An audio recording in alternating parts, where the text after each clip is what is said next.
Eu trabalhei por quase 2 anos como vigia noturno de um galpão logístico na região metropolitana de uma capital brasileira.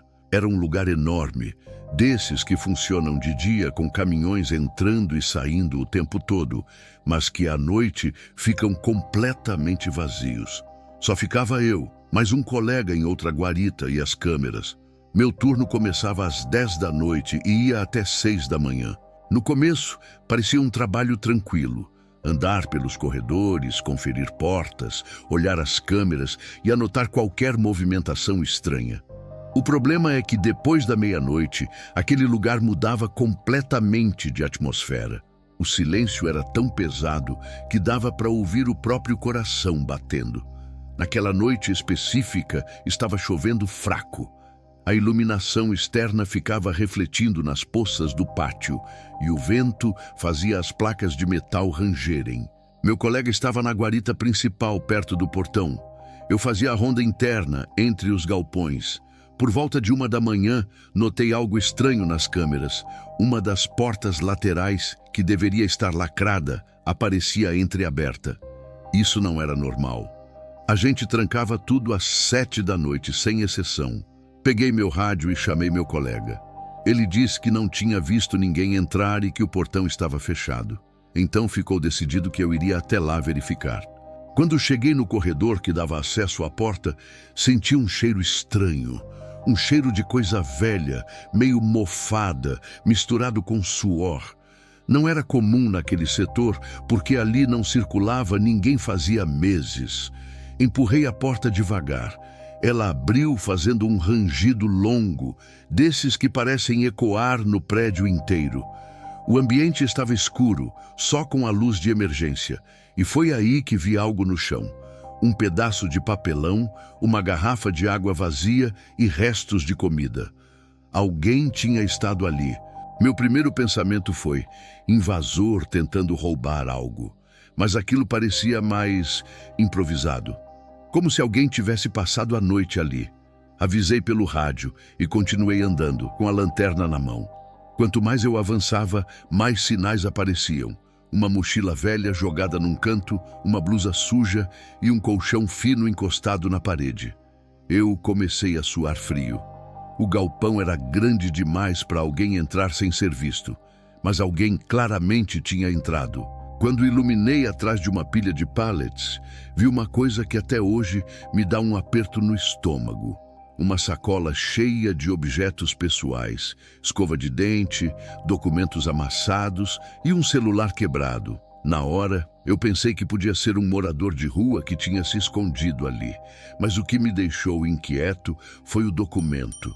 Tinha foto, tinha nome e a pessoa não parecia alguém vivendo na rua. Chamei meu colega de novo. Ele disse para eu não mexer em nada e voltar para a guarita. Só que quando eu virei para sair, ouvi um barulho, um arrastar de pés. Não vinha do corredor principal, vinha de dentro do galpão. Eu congelei. Apontei a lanterna para frente e vi uma silhueta se movendo entre as colunas.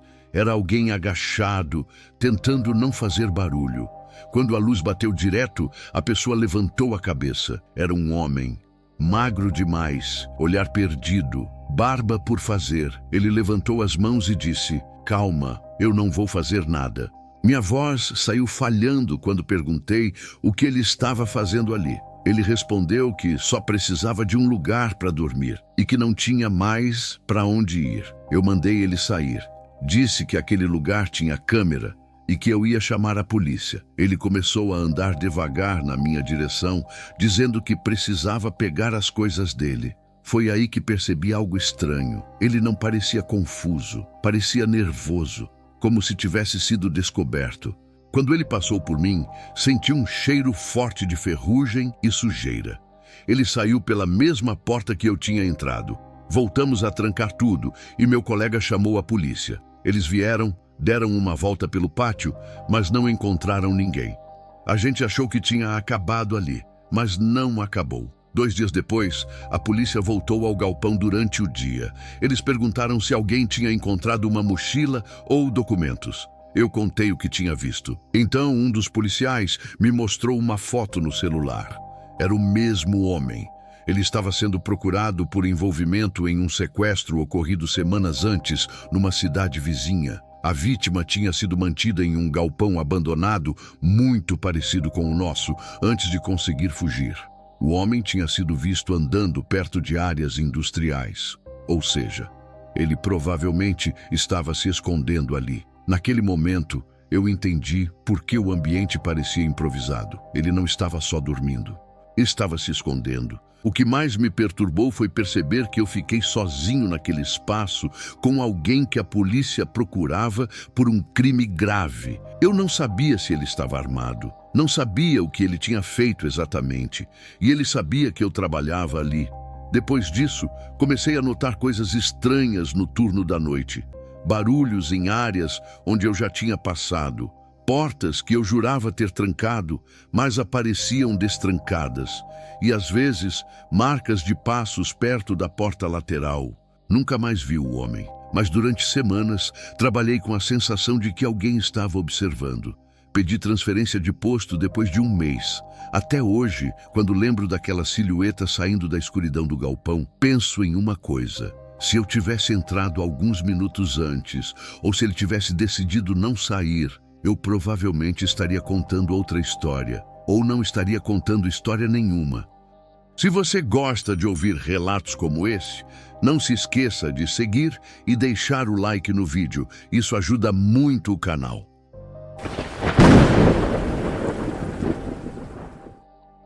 Trabalho como técnico de necropsia há 7 anos.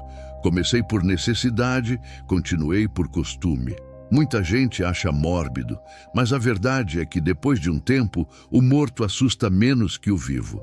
Moro em uma cidade pequena no interior do Paraná, daquelas com uma rua principal, uma praça no centro e um hospital que funciona mais por insistência do que por verba. O necrotério fica num anexo dos fundos, um corredor frio com paredes de azulejo branco e cheiro de formol misturado com umidade. 2 câmaras refrigeradas, uma maca de metal, pia, armário com bisturis e um rádio velho que só funciona em AM. Naquela madrugada cheguei por volta das 23 horas. O segurança da portaria estava cochilando. Dei bom dia, ele nem respondeu. Peguei o jaleco, o café velho da garrafa térmica e fui direto para a sala. Estava tudo tranquilo, nenhum corpo naquela noite, no máximo alguma ocorrência nas primeiras horas da manhã. Por volta das 2 horas, o interfone tocou. Oi, necrotério, aqui é da recepção. A polícia acabou de chegar com um corpo, acidente na rodovia sem documentos. Suspirei, peguei as luvas e fui até a entrada de ambulâncias. 2 PMs me esperavam. Cumprimentei os 2 e abri a maca para ajudar. O corpo estava coberto com um lençol hospitalar. Era homem, magro, talvez entre 40 e 50 anos. Rosto parcialmente machucado, mas reconhecível. Os policiais disseram que ele foi encontrado caído no acostamento da BR, sem nenhum documento, sem mochila, sem celular, nada. Só o corpo, provavelmente atropelado. Anotei os dados no caderno de entradas, carimbei a ficha como sem identificação e levei o corpo para a mesa. Foi quando notei. Mesmo com o rosto machucado, ele estava sorrindo. Um sorriso torto, pequeno, mas claro, como se estivesse satisfeito com alguma coisa. Aquilo me fez parar por um instante. Já vi todo tipo de morte. Queda, tiro, faca, envenenamento. Já vi músculos contraídos em expressões estranhas. Mas esse sorriso parecia presente, como se ainda estivesse sendo mantido. Sacudi a cabeça e voltei ao trabalho. Lavei o rosto, ajeitei o corpo, preparei os materiais. Ainda não ia abrir, só na manhã seguinte com o legista. A ficha estava feita, o corpo acomodado, tudo certo. Voltei à mesa, deixei o rádio ligado em volume baixo e tentei descansar um pouco, mas a cada vez que eu olhava para ele, tinha a impressão de que a cabeça estava em outro ângulo. Era sutil, mas parecia diferente de antes. Pensei em me enganar, mas quando passei pela maca na 3ª vez, tive certeza. Ele não estava na mesma posição. Tentei me convencer de que estava cansado, que a cabeça dele não havia se mexido. Talvez ao colocá-lo sobre a maca, o corpo tenha escorregado um pouco, Coisas assim acontecem tecnicamente. Mas quanto mais eu olhava, mais a imagem me incomodava. Ele estava virado levemente para a esquerda, o queixo apontando num ângulo que eu sabia que não estava antes. Eu tinha deixado o rosto reto.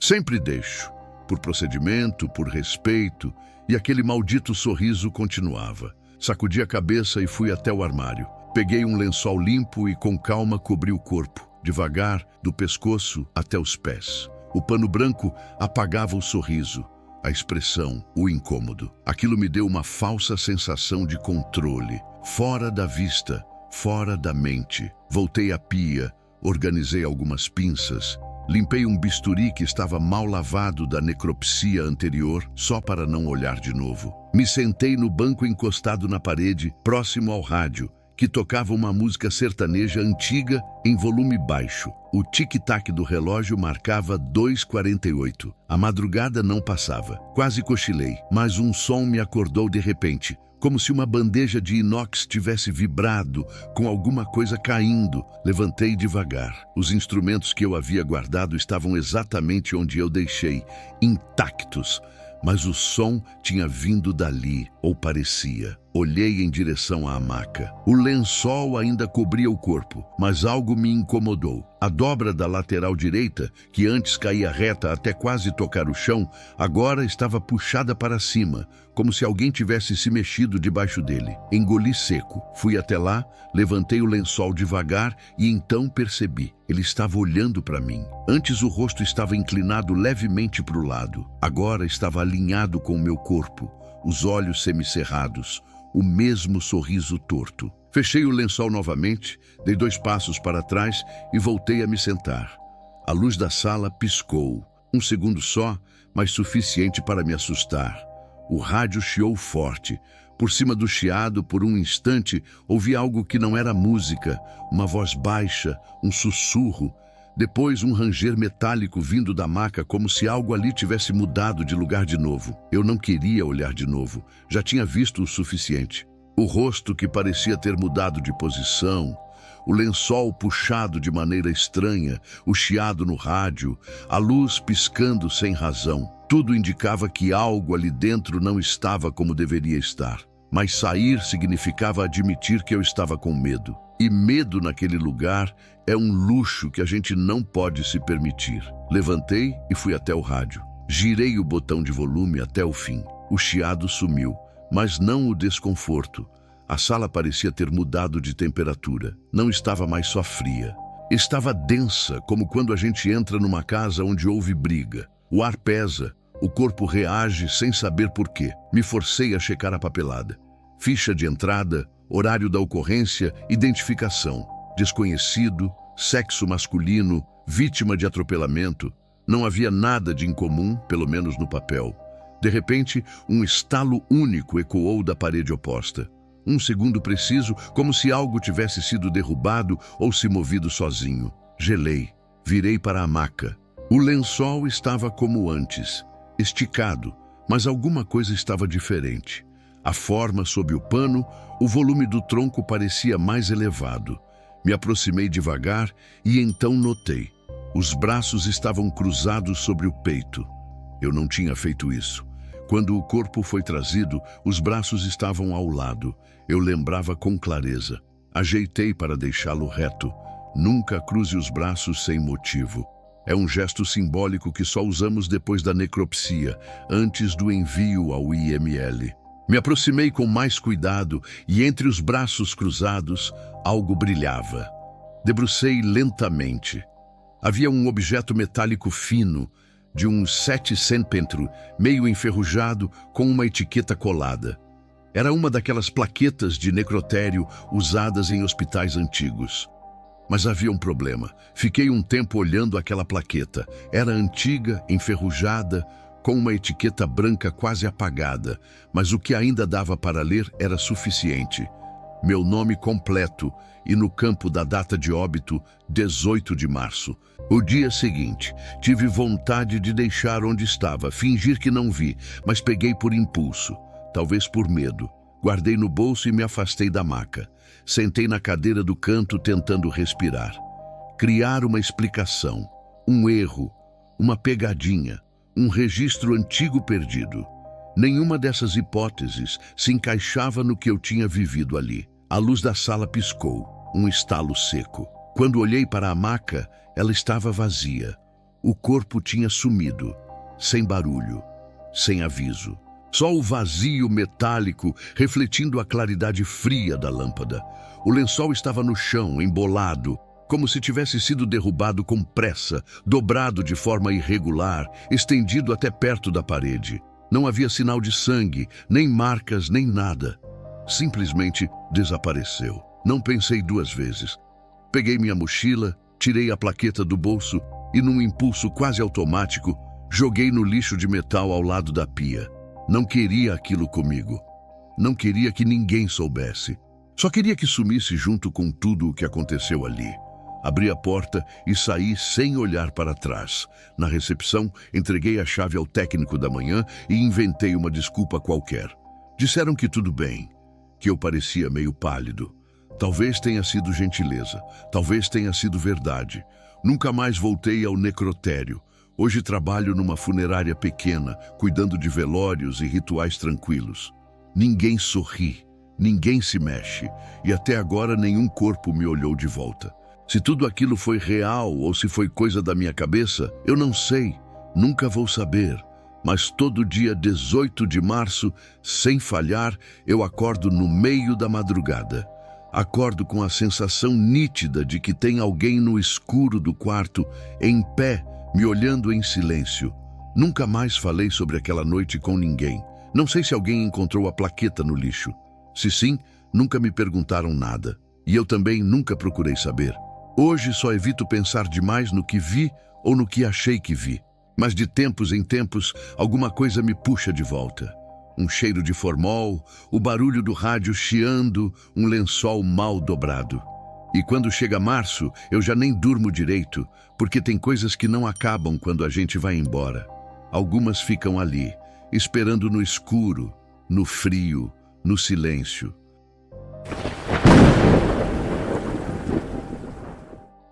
Meu nome é Walter, tenho 43 anos e trabalho como segurança em uma escola estadual na zona centro-sul de Manaus. Faz 5 anos que cuido daquele prédio. Nunca fui de acreditar em assombração. Essas coisas de história mal contada. Noite é só noite. Escola é só prédio. Já vi rato do tamanho de um gato e morcego solto pelos corredores. Mas nada que uma lanterna e uma vassoura não resolvessem. No início daquela semana, a diretora comentou comigo que notaram umas marcas de pisada na parte externa do muro dos fundos, sinal de que alguém podia estar tentando entrar. Pediu que eu desse uma atenção especial à área desativada. Nos fundos da escola, tem um bloco antigo isolado desde um incêndio de alguns anos atrás. 3 salas, uma secretaria velha e o antigo laboratório. Desde então, tudo ali foi lacrado, portas trancadas, portão com cadeado. É um corredor externo descoberto, onde todas as salas ficam enfileiradas, voltadas para um pátio de cimento rachado. Dali do portão de ferro, dá para ver as portas perfeitamente com a lanterna. Numa das madrugadas, lá pelas 2 e pouco, passei por lá, como sempre faço. Iluminei com a lanterna por entre as grades. As portas estavam no lugar, menos uma. A da sala 6B estava um pouco aberta, com uma fresta visível entre o aço da porta e o batente velho. Soltei o cadeado com o molho de chaves e entrei. O ar ali dentro era diferente, quente, parado, com um cheiro leve de fuligem antiga que grudava na garganta. Fui até a 6B e empurrei a porta com cuidado. Estalou baixo, como sempre. A sala estava do jeito que deveria, parede chamuscada pelo incêndio que ocorreu anos atrás. As carteiras velhas, ou o que restou delas, empilhadas no canto, pó acumulado nos cantos. Nada fora do lugar, nem sinal de invasão. Fechei e travei a porta. Testei 2 vezes. Tranquei o portão de ferro de novo e continuei a ronda. Mas nas madrugadas seguintes, comecei a passar por ali com mais frequência, sem entrar, só de longe, iluminando com a lanterna, para garantir que tudo estivesse como deixei. Não sei explicar bem por quê. Talvez fosse só precaução. Ou talvez eu estivesse esperando ver de novo a porta aberta. O problema é que uma noite dessas eu não vi porta nenhuma fora do lugar. Mas mesmo assim, tive a sensação de que alguém tinha passado por ali e que não tinha ido embora. Já tinha feito a ronda no prédio principal, mas antes de me acomodar na guarita, resolvi passar mais uma vez pela parte dos fundos. Ao iluminar o corredor externo com a lanterna, notei algo estranho. Um som de choro, fraco, abafado, soava como de criança. Me arrependi na hora de não ter trazido o rádio. Abri o cadeado e entrei devagar. Andei até ver lá na frente da sala 6B uma menina parada. Devia ter uns 10 anos. Estava de costas, usando o uniforme da escola. Camiseta branca, bermuda azul marinho, o cabelo preso num rabo de cavalo caído para o lado. "Oi, tudo bem com você?" Ela não se virou. Só ficou ali olhando para a porta, como se esperasse por algo. Me aproximei com cuidado. "Você se perdeu? Tá machucada?" Ela se virou devagar. Os olhos estavam marejados, a expressão assustada, mas não havia nenhum sinal de machucado. "Eu não posso ir embora", disse ela, com a voz baixa, como quem está sendo castigada por algo que nem entende. "Olha, vem comigo até a secretaria. A gente liga para a polícia, tudo certo. Você não devia estar aqui sozinha." Ela hesitou, mas me seguiu em silêncio até o prédio principal. Entramos. Andamos pelo corredor vazio até a porta da secretaria.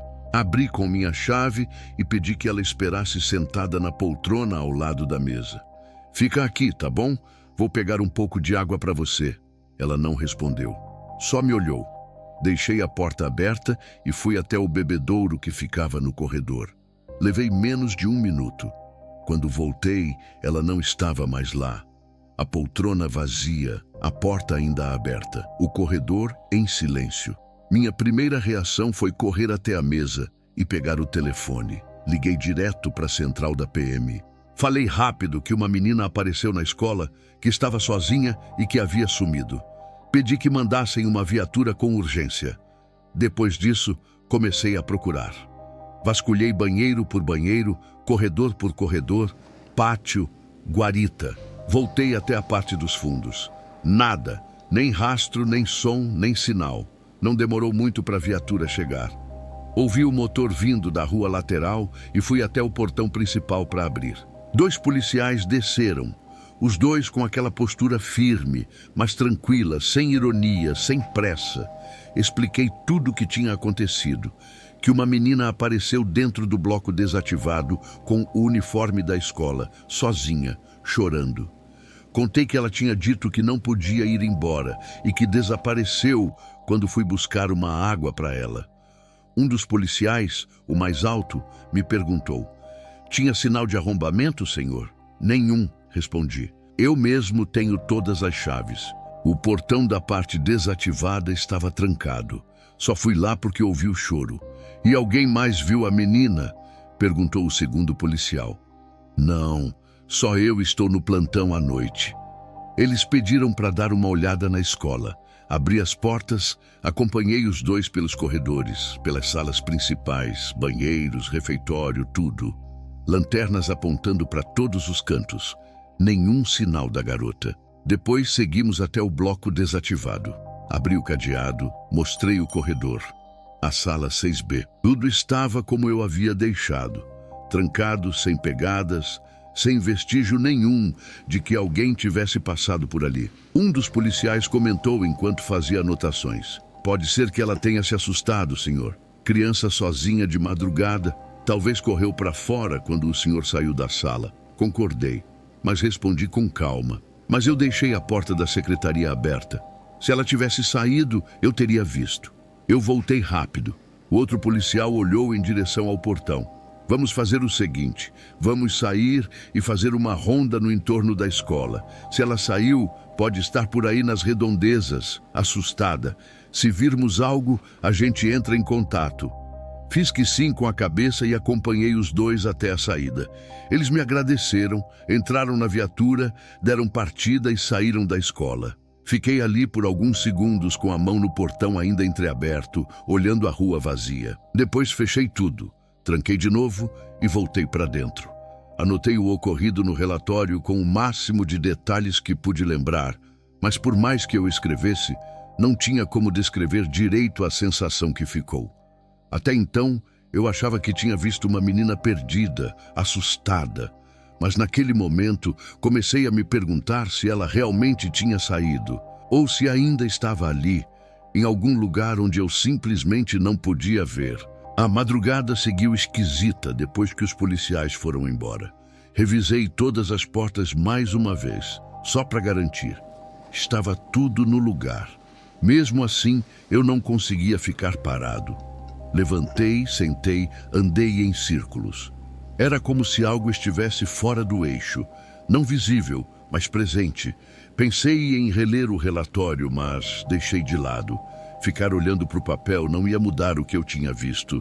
A verdade é que a escola estava estranha, de um jeito que eu nunca tinha sentido antes, como se tivesse gente demais para tão pouco barulho. Foi quando ouvi os passos lentos, compassados, vindo do fundo do prédio. Peguei a lanterna e fui até o corredor que levava à área interditada.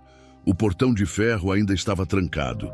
Apontei a luz entre as grades. Ela estava lá de novo, parada no mesmo lugar, bem em frente à sala 6B, mas agora de frente para mim. Uniforme encardido, os braços soltos ao lado do corpo, o olhar fixo. Dessa vez ela não chorava. "Você me deixou lá", disse a menina. A voz era baixa, mas seca. Não parecia mais uma criança. "O que você quer?" Perguntei, quase sem perceber que tinha falado. Ela não respondeu de imediato, só me encarava. A porta estava trancada. Eu tentei falar algo, mas ela me cortou. "Agora eu não posso sair. E você também não devia estar aqui." Foi só isso. Uma frase, um olhar. Então, num piscar rápido da lanterna, o corredor ficou vazio. Ela tinha sumido. Não ouvi passo, não vi movimento, mas a porta da 6B estava ligeiramente aberta de novo. Eu não fui até lá.